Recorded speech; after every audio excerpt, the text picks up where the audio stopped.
Where in the world is Dan Scavino? The breakdown starts now.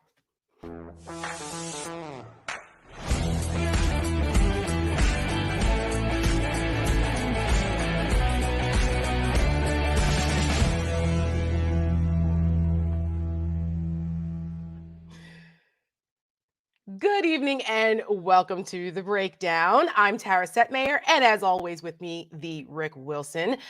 Big show tonight, lots going on, lots to talk about in the news. So it is just Rick and I hanging out tonight, and we are going to kvetch and inform and rabble-rouse like we always do, which is something that we're going to do probably on a regular basis and just hang out with you. No guests tonight, it's just us. Rick, you are muted. You're being a boomer right now. There you are. The mute. The muted me. It's not like I don't understand technology at some basic level. No, I know it's funny. It would work. I know. I do it too. It's the nature of the beast. How many times have we been on Zoom? It's just no big deal. It never ends. I was on a fundraising call with a tech executive a few weeks ago. Someone who should know much better. And he was like fumbling with which mic on Zoom was going to work properly. That's okay. Hilarious. I don't feel so bad about it. No, don't feel so. You're in good company. So tonight we're going to talk about, of course, Virginia, because that race is still going on. It's heating up. There was some polling that came out that should make the McConnell campaign a little nervous. So we'll talk about that a little bit. Y'all. Yeah, and we have a new Lincoln Project ad out today as well, which we'll show a little bit later in the show. But before we do that, some headlines, some news coming out of Washington.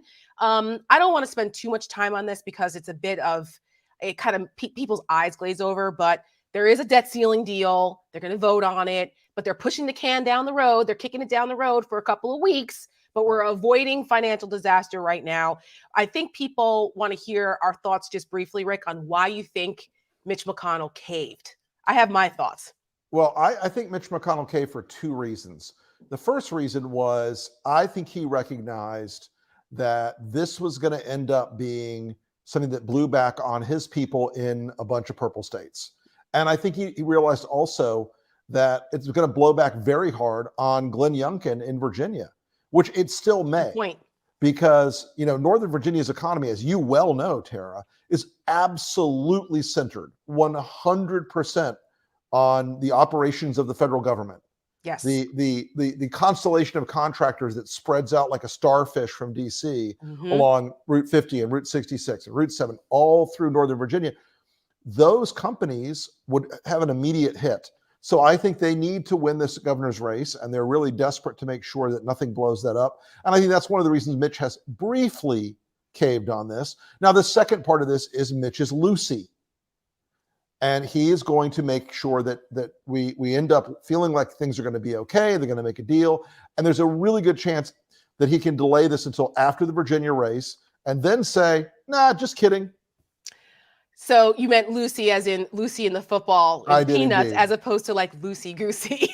Right. He could be that too. I mean, his neck is a little loosey, but that's I don't think what you meant.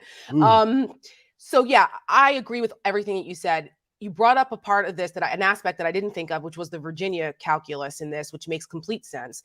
I also feel, and I said this on Sunday, on the Sunday show on MSNBC, that, Mitch McConnell is the consummate political brinkman when it comes to manipulating the rules of the Senate. He understands how they work, and he has used the powers of the Senate, both in the majority and minority, to the fullest extent. And he would continue to do that up and until Wall Street, the financial services industry, and those lobbies. Yeah, that's another big angle to it. Hey, what the hell are you doing, Mitch? You can't screw around here. The stock market goes down. You're messing around with the credit rating here. We're heading for a financial disaster if you don't get off your ass and do this. So I think it was a combination of all of those things where he realized that the Democrats may have made some headway on getting Sinema and Manchin to agree on a filibuster change. Right. Which was something that was, taboo. It was verboten before, but, you can't let the faith and credit of the United States potentially falter because the Right. Republicans are being idiots and playing political chicken here with our entire economy. So I think that he got scared thinking that, oh, they may actually move a little on this filibuster, change the rules just for this. What else are they going to change the rules on and go down their wish list of things to do? So I think it was a combination of all of those things that made Mitch McConnell blink, which you don't see very often. No, it is an unusual thing for Mitch McConnell to be caught in a squeeze like this. Right. And I think it is. I think your point is very well taken on the financial services world and Wall Street getting very nervous. Mm-hmm. And of course, like I said, the Virginia aspect of it with the Virginia governor's race. And I think that, they really want a scenario where they say, oh, the Democrats forced everyone to vote for this gigantic spending bill just so they can make ads about it and say, so-and-so was the deciding vote on a spending bill that cost trillions of dollars. They're already in the hopper. They're in the hopper. These guys, by the way, oh yeah, for sure. They're already in edit. Yeah. These guys, by the way, let's just make it very clear. They gave zero fucks while Trump was spending, as Joe Scarborough says, like a drunken socialist sailor. That's right. And they raised the debt ceiling 3 times. Correct. And it was like $8.5 trillion worth of deficit spending. That's right. So, I mean, they have no argument there, but they know most people don't pay attention to it at, with that level of detail. So those are our thoughts on that breaking news tonight. Other news that's going on is January 6th. The January 6th committee is ramping up. They've issued subpoenas, as we all know. Right. And tonight at midnight is the deadline for 4 of the first subpoenas that they issued. And one of them is on the lam. Dan Scavino, Donald Trump's right-hand guy in social media, is nowhere to be found. They have not been able to serve him. Where in the world is Dan Scavino? We don't know. We don't know. But it's a fun new party game. So folks, hashtag where's Dan Scavino with your answer. Yes. We want to engage you and give us your answers. Where the hell do you think where's Dan Scavino? Dan Scavino is hiding? Send us your answers, and the most clever one or the one that makes us laugh the most will get some Lincoln Project swag. So hashtag it. Where's Dan Scavino? And send it to us at LPTV. He has that photograph we used of him is one of his official photographs. It's from his White House background thing.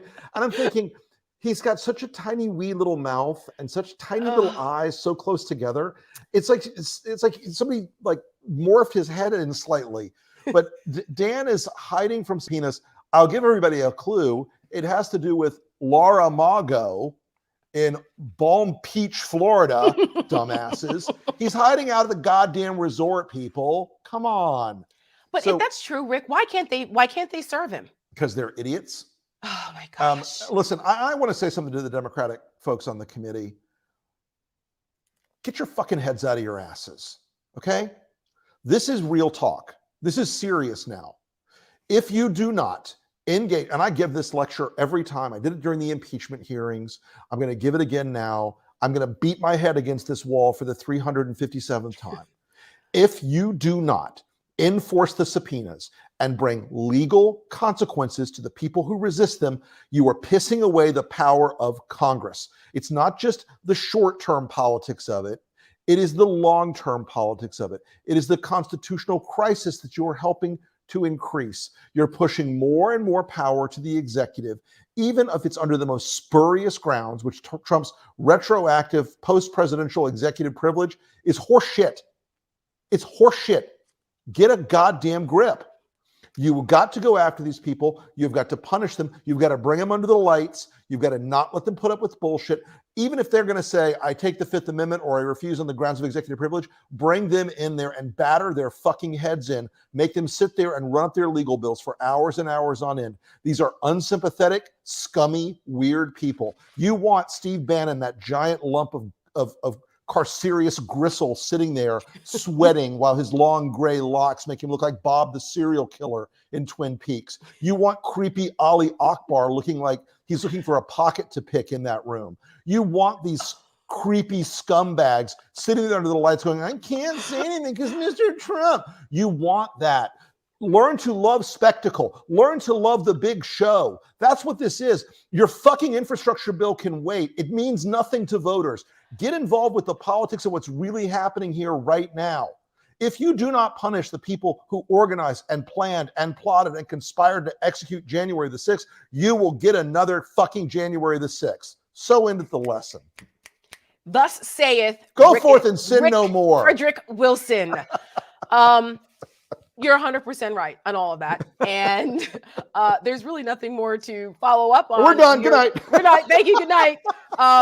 No, Rick, I cannot emphasize how anymore. I've been saying this also, like every time I appear on cable news, and particularly on like MSNBC, where lots of Democrats and progressives watch, I'm like, I implore you people, please listen to us. We used to be part of that tribe. We understand the tactics. They are effective. They are very effective. This congenial, like, oh, we're still going to go have, bourbons together over at, the Cap Grill. Those days are over. This is not a joke. It's not a joke anymore. Our democracy is on the line here. And I think it's important to put this in perspective. I have some notes, Mr. Wilson. Good. I have some notes. I love that. I love notes. Yes, because I think for people who are watching, they need to understand why this matters, right? The subpoenas that are out that are supposed to be answered tonight, I think they're waiting on documents and they're supposed to acknowledge them. The 4 people, Dan Scavino. Where in the world is Dan Scavino? We don't know. Hashtag where's Dan Scavino? Send us your answers. Steve Bannon, who you've already brilliantly described, Mark Meadows, and Kash Patel. Our good friend, Ryan Goodman, who has been on the breakdown before, he writes for justsecurity.org. It's an amazing site. If you guys want to go and read what they've written, they've done a lot of really, really good work on breaking down kind of the legal issues concerning January 6th. Ryan did put together an excellent timeline about Mark Meadows and his role in all of this, and how Mark Meadows may actually have criminal exposure. And that is probably why they are, trying to run the clock out here by not acknowledging the subpoenas. They want to force Congress to take them to court, which takes a while. And they're just trying to run out the clock until next year. And you have they're hoping Republicans take over Congress and then they kill this January 6th committee. There are things that the Congress can do to push this a little bit faster, squeeze them, like you said, that they just need to have the balls to do it. But Mark Meadows, some of the things that Ryan Goodman pointed out that Mark Meadows was a party to, along with that Kash Patel, who I think is a name that a lot of people don't know. Oh, I know Kash. I know Kash too, and I'm gonna get to him in a second. But Mark Meadows, and this also comes up, and it's in line with the other news today about this Senate report that came out about Donald Trump putting pressure on the Justice Department 9 times to get them to overturn the election and do things that are pretty illegal. But Mark Meadows was in the room where it happened for a lot of these things. And after November 3rd, after the election, he knew that Trump lost. And he knew it. He acknowledged it privately, but he didn't say it to his master. And so he went out and Donald Trump dispatched him to go to Georgia and put pressure on the Georgia officials. He was running around with a shadow cabinet there with Giuliani and Sidney Powell and her batshit craziness going on, and Mike Flynn and all those guys. Mark Meadows facilitated all of that. Yep. He facilitated those meetings that have been reported in the books that have come out. There was reporting going on contemporaneously at the time because, the White House leaked like a sieve, because there were people there who were very concerned about what was going on. And Meadows was there for all of that. So that's a reason why Mark Meadows doesn't want to ever come before, put his hand up, under oath and have to explain what the hell he did. This Kash Patel, this guy, I have a friend that worked in the National Security Council who told me that Kash Patel should be nowhere near anything concerning intelligence, concerning a security clearance. He is completely unqualified, and he is someone who should not be anywhere near any of this. And yet he rose through the ranks. He started off with Devin Nunes on the Intelligence Committee, back trying to, again, run a shadow operation. Remember the Midnight Run with Cash and Derek Harvey? That's right. And they brought the Senate Intel report to try to discredit the Russia investigation that was going on there when stupid Devin Nunes was the Intel chair. He was part of all of that, and he was undermining the FBI, undermining the intelligence community. And the FBI was like, what is this guy doing? He's going to possibly expose classified information here and, sources and methods. What is he doing? That's how he got his start. And he rose up through the ranks by proving his loyalty with Nunes. Trump liked him. He's an ethnic. So, that helped them, have that semblance of that there wasn't all a bunch of crusty white guys. And so, this guy gets a job at the White House, National Security Council. And he was known as one of the enforcers there to try to root out anyone in the intelligence community that wasn't pro-Trump. Right. And word got around that this guy was doing that. He's a bad guy. Rick, do you remember that it was reported that Donald Trump tried to make him deputy director of the CIA? Oh, I remember. And Gina Haspel said, I will resign if you do that. So Listen, what did Trump do instead? He put him people over there at the Defense Department and made him chief of staff to the SecDef. And his role in what happened with January 6th is also why they want to talk to him. I spoke to people inside the Defense Department who, when that happened, said there was almost immediately an alternate paper flow routing around him. Yes. And the SecDef guy was not much better.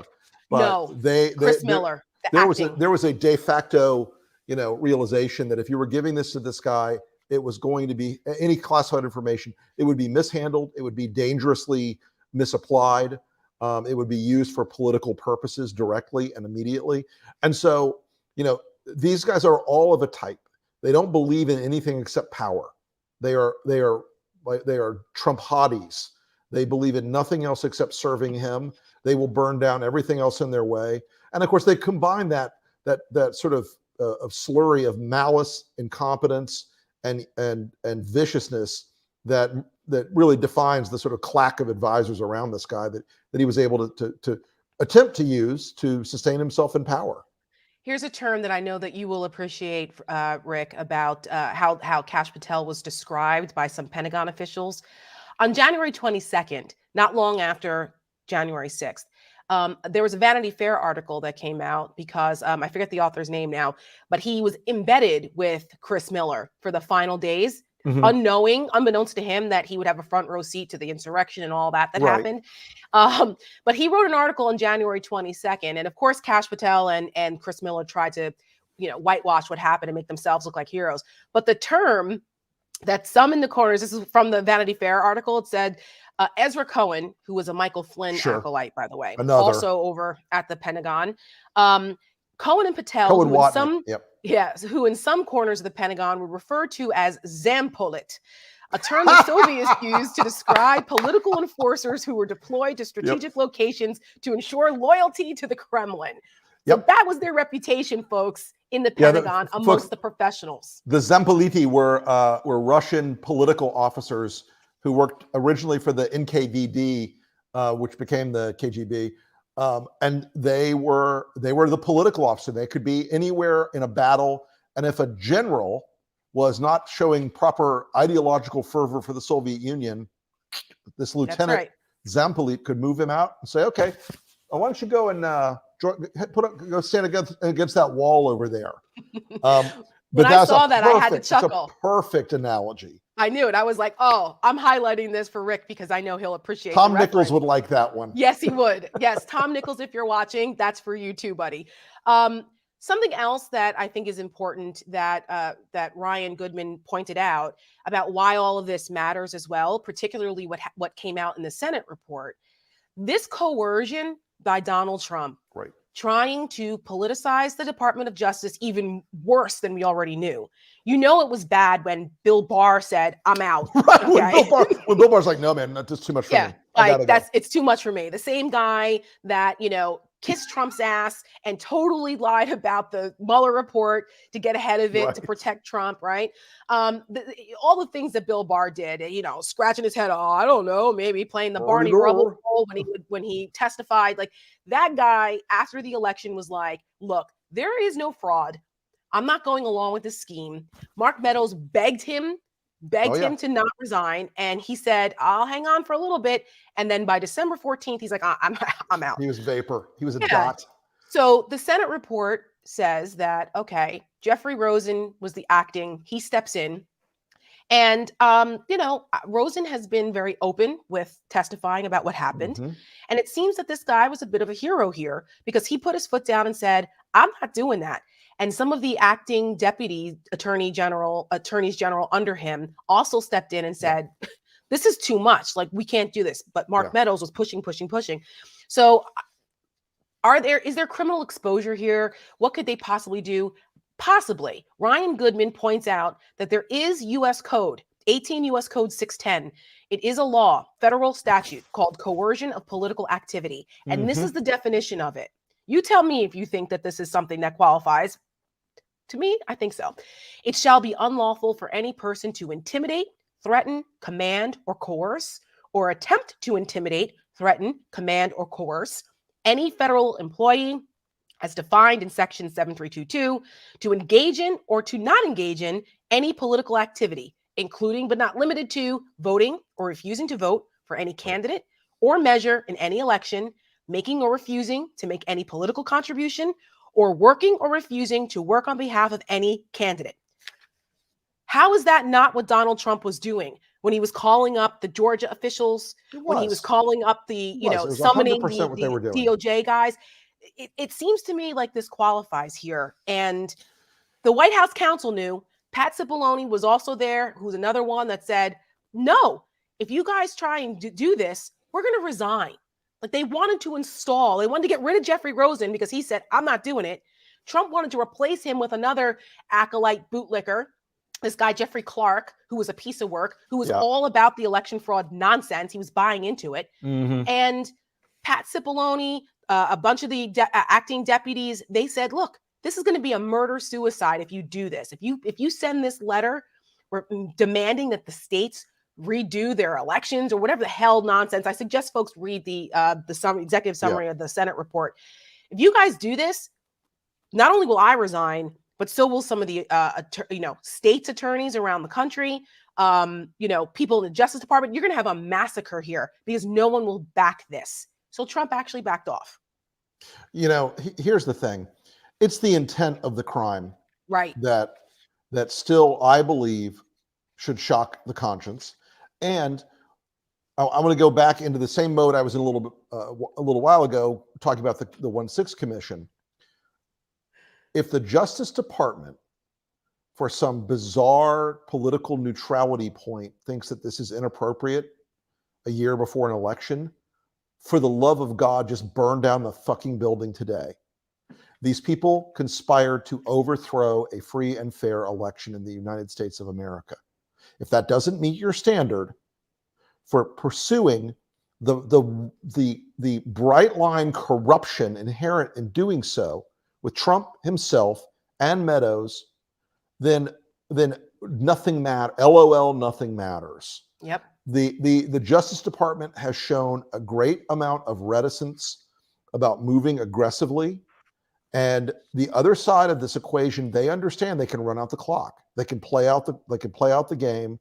And once they're in the majority next year, either in the House or the Senate, if they make either one of those majorities, all this is done. They will then say to the Justice Department, and I promise you guys, this is how it will go. Yeah. Whoever the chairman of the House Judiciary Committee is, will call the DOJ people and go, listen, y'all drop all this shit right now, or DOJ's budget's going to get zeroed out. And they can do it. And we'll do it. They could do it. And they'll fuck them. They'll fuck them 100 different ways. That's and right. it'll be just that crude and unsubtle, and he'll dare them. He'll dare them to defy them. That's right. Now, that is why the Republicans have power that they shouldn't have while they're in the minority, folks. It is because they bluff and the Democrats cave every time.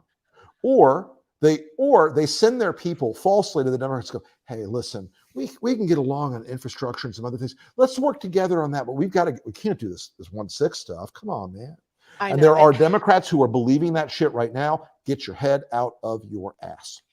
That should be a permanent banner for us on every show. Right. Like it should pop up every Put your once head out in of a your while. ass and fuck around and find out should be like companion pieces on every show. Yes. Hey, production crew, do you guys hear that? We need to work on it. We need Get to work on on it. And also shout out to Sam, our producer behind the scenes, who's doing our banners. He's killing me. He is killing it tonight with the banners. Bravo, Sam. One other thing before we move on to the Virginia race, another part of that came out in the Senate report. When Trump was also looking to do preemptive pardons. Remember, we heard the reporting in real time back then. And on that list of preemptive pardons was Mark Meadows, by the way. Mark Meadows was on there along with Trump himself and a couple other people. Why did he feel the need to have to do these preemptive, that he thought that this was something that he needed to do if everything was on the up and up? Everything was on, it wasn't. And Pat Cipollone, that was another time. So more than one time, the White House counsel threatened to resign with his whole team if Trump took action. That was another time. Pat Cipollone was like, no, you're not doing that, okay? I will resign if you do, and everyone en masse will too. So you're not going to effing do that, which is something else that I thought was interesting. Now, of course, the Republicans had a response to the Senate report. Rick, how old is Chuck Grassley? I think Chuck Grassley is 175 years old. I believe Chuck Grassley first took office right after the Whigs in 1834 fell apart as a party. Yes, it's been. He was there. He called the quorum. Okay, Chuck Grassley has been around longer than I've been alive, for God's sakes. Okay, and he is coming out and saying, because he was chairman of the Judiciary Committee at one point, he's going to be like 90, and he's still running for re-election out there in Iowa, where Trump is going this weekend for a rally, by the way. So I find the timing of Chuck Grassley coming out and defending Donald Trump on this, not, the irony isn't lost. Right. But Chuck Grassley freaking knows better. He's another one. And he was like, look, Trump didn't do it. He didn't do it. So I don't see how anything's wrong here. Grassley, what kind of rationale is that? It's completely illogical. So if that's like, then anyone who's in jail for conspiracy or attempted murder or for hiring someone and saying, planning it, then I guess they should all be let out, because Donald Trump planned it, tried to execute it. People didn't go along with it. And so that means, well, he didn't do it, so I guess it's okay. Right. What kind of rationale is that? They would never apply that to the Democrats. There are a lot of criminal cases in this country that are prosecuted, both in terms of violent crime or planned violent crime and financial crimes, where the conspiracy does not come off, but the crime is committed by planning the conspiracy, planning the crime. Exactly. It happens a lot. Every day. A lot. Every day. Ask the people who in the mob that get brought up on RICO charges. Like, this happens every day. I just want to read, this is going to just infuriate you even more. From the Senate, the Republican Senate response, they said, quote, President Trump's actions were consistent with his responsibilities as president to faithfully execute the law and oversee the executive branch. Are they fucking kidding? What law? Of the jungle? Exactly. I mean, it's absurd. What, the laws of Russia? Absurd. Maybe that works in Russia. Well, this is again part of what's so fucked up and sick about the Republican Party now. They will use the language and the tone and the symbols and the branding of a party that cares about limited government and the Constitution and the law and all that stuff, but they will at the same time be out doing something completely lawless and advocating for something completely lawless. It should teach people in the Democratic Party leadership that you cannot negotiate with terrorists. That's right. You cannot negotiate with people who don't care about anything other than whether or not Trump is mad with them or happy with them. If that's all you care about as a political figure, as an elected official, you're going to behave in a way that isn't American. It is something like it's out of Putin's Russia, where the dear leader, you're good with Putin, you give him your slice of the vig, he's going to love you. That's you're right. not, you're going to end up in a shallow grave somewhere, and that'll be that. It's just unbelievable how these people think that we're stupid. They think that the American people are dumb. Like, we don't remember all of the things that they said during Benghazi, during Fast and Furious, during, the Clinton years, what they said during the election when Hillary was running, but her emails. Oh God, the emails. This guy tried to overturn an election and manipulate the Department of Justice 100-fold worse than anything Nixon ever did. And yet they are still making excuses for him. It is unfathomable, and it just shows you how unqualified Republicans are to be in power. They should never be in a governing party again until they stop this. And let's remember, Mitch McConnell and Kevin McCarthy have both said on the record in public that they will vote for Donald Trump in 2024. They've already said it, because they live in a world where Trump has a gun to their head every day. And if Trump takes his name off of their fundraising emails through WinRed, that's the ball game. And folks, just keep the word WinRed in your mind. Yes. Just explain what that is. Think about WinRed. WinRed is the Republican version of Act Blue. And there will be some news coming on WinRed very soon. And it is delicious. And it's going to make Donald Trump. And by the way, the research goons from Joe's shop, hi, Joe's guys, who watch this show and take notes, because I know what you do in your shop. Just be aware. Donald's going to be very, very angry when he learns about who's taking what out of WinRed. Mm-hmm. Very angry. Very, right. Very angry. And this is the same processing mechanism that was automatically taking, deceptively taking people's money when they donate once. They automatically signs it up to keep withdrawing money, and people go, wait, hold on, I didn't know that. Yeah. It's always about the grift. It's all about the grift.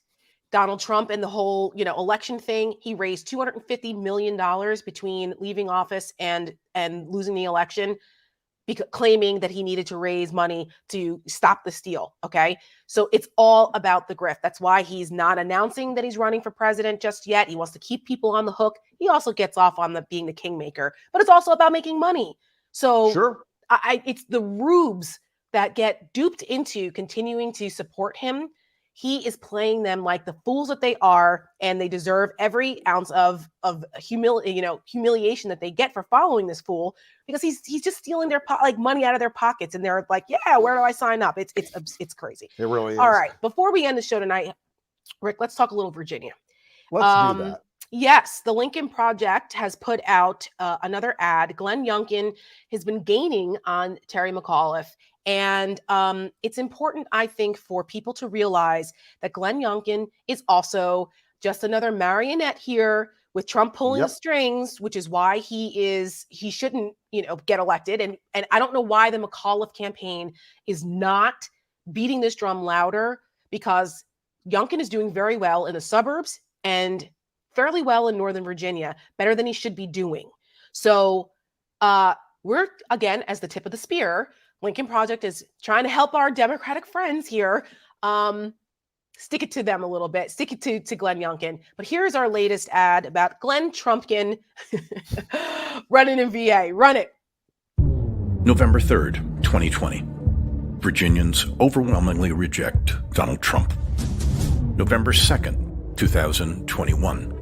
Donald Trump is on the ballot again. Well, I'm honored to receive the president's endorsement. Glenn Youngkin was handpicked by Donald Trump as part of his plan to take over governor's offices before the next presidential election. President Trump represents so much of why I'm running. Like Donald Trump, Glenn Youngkin is against investigation into the January 6th insurrection. I brought just a different view to this. Like Donald Trump, Glenn Youngkin is against any requirements for COVID vaccination. I want to talk about the real issues that are facing Virginians. Even though he sends his own children to an out-of-state private school that requires vaccination. They asked you about the decision with Virginians rejected Donald Trump once.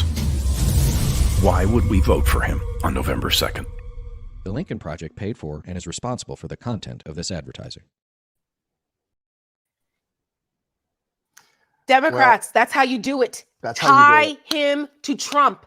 Virginia Virginia voted for for Joe Biden by 10 percentage points. They rejected Trump in 2016. They rejected him overwhelmingly in 2020. This race should not be this close. Nope. Listen to us. Make the connection. What we're showing is the pattern that Glenn Youngkin is a hypocrite and that he's still willing to do the bidding of Donald Trump. This is how close the race is, folks. Right now, Emerson College has Terry McAuliffe at 49, Youngkin at 48. That is effectively a tie. That is a statistical dead heat. It should not be this close. Last month, Terry McAuliffe was up by 9. So, guys, get it together here. Make the issue, make it a referendum on Donald Trump. It will work. It will break the big 6 Northern Virginia counties over to Terry significantly. And right now, Glenn is using direct mail and targeted digital advertising to talk to Republican voters in Northern Virginia. And he's literally saying, you can keep a secret. No one has to know you're voting for Glenn Youngkin. Yes. Okay. That's a campaign that's fragile. Make them defend Trump. We're going to do it. And by the way, if you think that ad was tough, the next ad coming out of the stack, mother of God. I mean, I watched a rough cut of it tonight, and I was just like, okay, well, I better go to Belize for the week. Glenn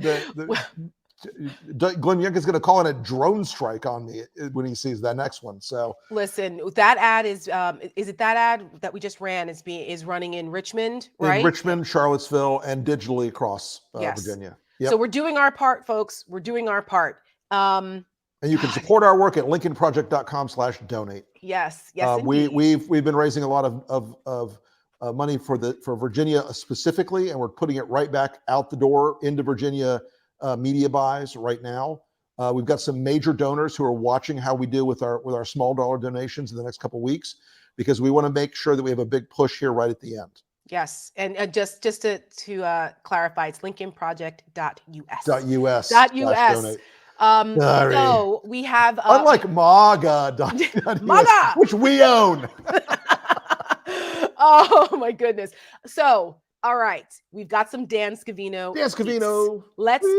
Let's hear them. Let's see what we've got. I mean, let's hear them. Let's see them. I'm going to read them. Marianne, tweet 63, Cancun. I don't know. Someone asked Ted. Well Very done, good. Marianne, tweet Very 63. Good. Well done. I think we have another one. Where in the world is Dan Scavino? Jay Nanma, sitting on the gold throne at Mar-a-Lago. Oh God, did you put your ass on that thing? Knowing where it's been? Not me. It'd be like a gallon of bleach spray first. Good God. Oh my God. You don't know where Trump's ass has been. Well, we can't ask Melania.